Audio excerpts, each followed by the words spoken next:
এখানে specific code রয়েছে। তারপর আপনার শেফের জন্য আবেদন করতে পারেন। বাট অবভিয়াসলি আপনি কতজন নিবেন সেটা ডিপেন্ড করবে আপনার আইদার আপনি যদি ব্যবসা শুরু করে থাকেন তাহলে আপনার বিজনেসের উপর বা আপনার প্রসপেক্টিভ যে আপনার প্রপোজাল ওদেরকে জমা দিবেন যে আমার এই ধরনের বিজনেসের প্রস্তাব রয়েছে, সো এই জন্য আমার এতজন স্পেসিফিক শেফ দরকার। খরচ কেমন লাগে এটা ডিপেন্ড করবে হচ্ছে আপনার কোম্পানির এমপ্লয়ি কেমন। আপনার কোম্পানিতে এমপ্লয়ি যদি 50 জনের কম হয় তাহলে তারা এটাকে ধরা হয় এটা ছোট কোম্পানি, আর যদি 50-এর বেশি হয় তাহলে তারা এটাকে ট্রিট করে বড় কোম্পানি হিসেবে। এখানে আগে ছিল হচ্ছে 536 আর 1476, বাট রিসেন্টলি এটা বাড়িয়ে হয়েছে 574 ছোট কোম্পানির জন্য, আর বড় কোম্পানির বিগ সাইজ কোম্পানির জন্য হচ্ছে 1579। Stonebridge Legal Solutions Limited, your trusted immigration partner. সবকিছু রিকোয়ারমেন্টস আছে, তার কত টাকা খরচ হবে এই লাইসেন্স পেতে হলে, এবং তিনি কতদিন অপেক্ষা করতে হবে, এবং বিজনেসের ভলিউম অনুযায়ী নিশ্চয়ই তার ওয়ার্ক ফোর্সের প্রয়োজন হবে, এবং সাধারণত একজন নতুন ব্যবসায়ী হিসেবে তিনি কতজনের জন্য, ছোট একটা রেস্টুরেন্ট তার কতজনের জন্য তিনি চাইতে পারেন, আবার একাধিক রেস্টুরেন্টের জন্য কি আলাদা আলাদা লাইসেন্স করতে হবে পার্টিকুলার ওই রেস্টুরেন্টগুলোর জন্য, এটাও যদি আপনি একটু বলেন। এখন ডিপেন্ড করবে তার বিজনেস নেচারটার উপর। হ্যাঁ, তো এখন ধরুন আপনি যদি একটা সে ফর এন এক্সাম্পল লাইক এটা একটা ছোট্ট জাপানিজ রেস্টুরেন্ট, এখানে হয়তো আপনার শেফও দরকার, আপনার কি বলে ম্যানেজারের দরকার। সো অবভিয়াসলি আপনি সব রেস্টুরেন্ট ম্যানেজারের জন্য আপনি আবেদন করতে পারেন, এখানে স্পেসিফিক কোড রয়েছে। তারপর আপনার শেফের জন্য আবেদন করতে পারেন, বাট অবভিয়াসলি আপনি কতজন নিবেন সেটা ডিপেন্ড করবে আপনার আইদার আপনি যদি ব্যবসা শুরু করে থাকেন তাহলে আপনার বিজনেসের উপর বা আপনার প্রসপেক্টিভ যে আপনার প্রপোজাল ওদেরকে জমা দিবেন যে আমার এই ধরনের বিজনেসের প্রস্তাব রয়েছে, সো এই জন্য আমার এতজন স্পেসিফিক শেফ দরকার। এটা আপনাকে কোয়ালিফাই করতে, আপনাকে বুঝাতে হবে হোম অফিসকে যে আমার আইদার 2 জন বা 3 জন শেফ হলে আমি বিজনেসটা রান করতে পারবো। সো এটা আপনাকেই প্রমাণ করতে হবে। আর আপনি আরেকটা যে প্রশ্ন করলেন সেটা হচ্ছে যে যদি আপনি কি বলছেন যে একই কোম্পানির যদি কয়েকটা ব্রাঞ্চ থাকে তখন কি?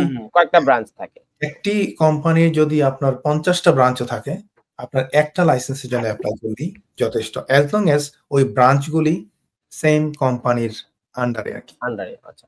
এখন যদি আপনার প্রত্যেকটা ব্রাঞ্চ, যেমন এখন ধরুন ম্যাকডোনাল্ডস বা সাবওয়ে বা কেএফসি, তারা কিন্তু কেএফসি চালাচ্ছে, কিন্তু তখন তারা যখন ফ্র্যাঞ্চাইজি হিসেবে অ্যাপ্লিকেশন করছে তারা কিন্তু দেখা যায় তার নিজেদের আলাদা কোম্পানি ট্রেডিং এস কেএফসি, নিজেদের আলাদা কোম্পানি ট্রেডিং এস ম্যাকডোনাল্ডস। তো তখন কিন্তু আপনি আলাদা আলাদা অ্যাপ্লিকেশনস জমা দিতে হবে এবং আলাদা করে ইয়ে করতে হবে। খরচের বিষয়ে আপনি যেটা বলছিলেন যে খরচ কেমন লাগে, এটা ডিপেন্ড করবে হচ্ছে আপনার কোম্পানির এমপ্লয়ি কেমন। আপনার কোম্পানিতে এমপ্লয়ি যদি 50 জনের কম হয় তাহলে তারা এটাকে ধরা হয় এটা ছোট কোম্পানি, আর যদি 50-এর বেশি হয় তাহলে তারা এটাকে ট্রিট করে বড় কোম্পানি হিসেবে। তো ছোট কোম্পানির জন্য রিসেন্টলি তারা ফিটা বাড়িয়েছে, এটা 536 পাউন্ড ছিল আগে, এখন 574 পাউন্ড করেছে। আর বড় কোম্পানির জন্য যাদের স্টাফের সংখ্যা 50-এর বেশি তাদের জন্য রাফলি 1500 পাউন্ডের মতো। আমি এখন থেকেই যদি এক্সাক্ট জানতে চান গুগলে হয়তো সার্চ করে বলে দিতে পারবো এক্স্যাক্টলি কত আপনার licence fee. UKVI sponsorship license fee for large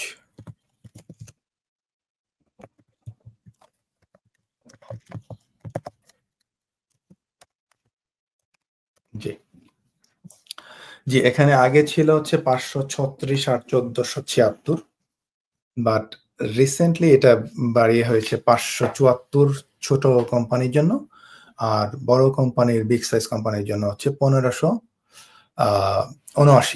1579 pounds. So and that's it. So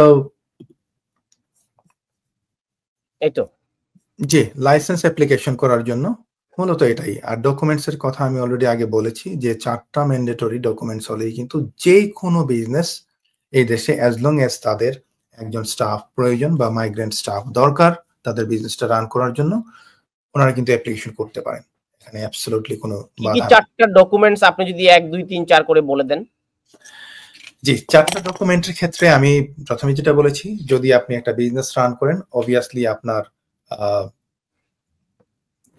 আপনি যদি একটা স্পেসিফিক জায়গা থেকে আপনার যে রেস্টুরেন্ট যদি থাকে, আপনার প্রিমিসেস লাইসেন্স থাকবে বা লিজ এগ্রিমেন্ট থাকবে। তো নাম্বার 1 হচ্ছে লিজ এগ্রিমেন্ট। নাম্বার 2 হচ্ছে যে অবভিয়াসলি আপনি বিজনেস যদি রান করেন, আপনার বিজনেস ব্যাংক অ্যাকাউন্ট থাকবে। সো বিজনেস ব্যাংক স্টেটমেন্ট, এটা হচ্ছে একটা সেকেন্ড রিকোয়ারমেন্টস। থার্ড রিকোয়ারমেন্টস হচ্ছে আপনি যদি, as I said earlier, like normal যদি আপনার একজন এমপ্লয়িও থাকে, আপনার পে রেফারেন্স নাম্বার এবং অ্যাকাউন্টস অফিস রেফারেন্স নাম্বার থাকবে। এই দুইটা আপনার কাছে না থাকলে আপনি অ্যাকাউন্টেন্টের কাছ থেকে নিতে পারেন। চতুর্থত হচ্ছে আপনার employers liability insurance. Employers liability insurance এটা খুব বেশি টাকা না, depending on nature of business. এটা আপনার না থাকলে আপনি করে ফেলতে পারেন। এই 4টা মূল ডকুমেন্ট। আর অবভিয়াসলি যদি কোনো বিজনেস রান করতে কোনো একটা রেগুলেটরি বডির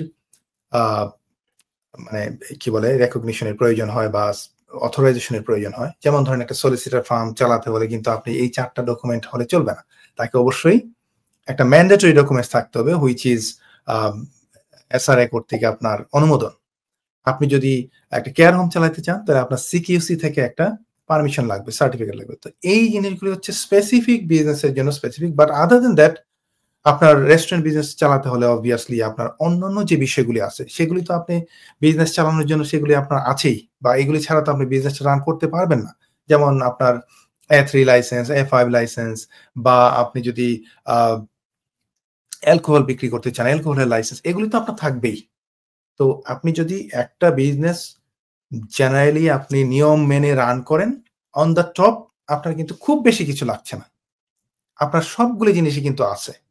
যে কোনো লাইসেন্স, যে কোনো বিজনেস এই দেশে যে বিজনেসগুলো রান করছে তাদের ক্ষেত্রে আপনি দেখেন তাদের একটা প্রেমিসেস আছে, লিজ এগ্রিমেন্ট আছে, তাদের ব্যাংক স্টেটমেন্ট আছে, তাদের পে রেফারেন্স নাম্বার আছে, তাদের ইন্স্যুরেন্সটা আছে। তাদের কি এগুলি ছাড়া কিন্তু তারা বিজনেস রান করে না।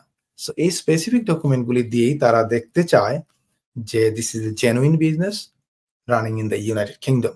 এবং সেই ক্ষেত্রে তারা আরেকটা জিনিস দেখতে চায়, এক্সকিউজ মি, তারা আরেকটা জিনিস দেখতে চায়, সেটা হচ্ছে যে আপনার আদৌ কি কারণে আপনি একজন মাইগ্রেন্ট ওয়ার্কারকে রিক্রুট করতে চাচ্ছেন। এটা হতে পারে আপনার উনি হয়তো আপনার এক্সিস্টিং এমপ্লয়ি, অথবা হতে পারে যে আপনি অ্যাডভার্ট করেছেন বিভিন্ন ওয়েবসাইটে, কিন্তু সেখান থেকে আপনি কোনো প্রসপেক্টিভ স্কিলড এমপ্লয়ি পাচ্ছেন না। তখন আপনি তাদেরকে বলবেন যে দেখো আমি পাচ্ছি না, সো আমাকে একটা সুযোগ দাও, so that I can recruit from out of the country, from overseas. So এই রিজনটাই আছে আপনাকে স্পেসিফিকলি দিতে হবে, আপনাকে ফুলফিল করতে হবে যে এখান থেকে আপনি কাউকে পাচ্ছেন না। আর সবচেয়ে ইজিয়েস্ট হচ্ছে যে এখানে যদি আপনার যে পজিশনটা আছে, যেখানে আপনার এই পজিশনটা যদি শর্টেজ অকুপেশন লিস্টে, বা আমরা বর্তমানে যেটাকে বলছি ইমিগ্রেশন স্যালারি লিস্ট, এখানে যদি আপনার জবটা থেকে থাকে যে এই পজিশনে আপনি আনতে চাচ্ছেন, তাহলে কিন্তু এটা ম্যান্ডেটরি না। এখন লেবার মার্কেট টেস্টটা ম্যান্ডেটরি না, বাট স্টিল তারা জানতে চায় যে আপনার কেন দরকার। সো সামহাউ আপনাকে প্রমাণ করতে হবে যে আপনি কাউকে পাচ্ছেন না।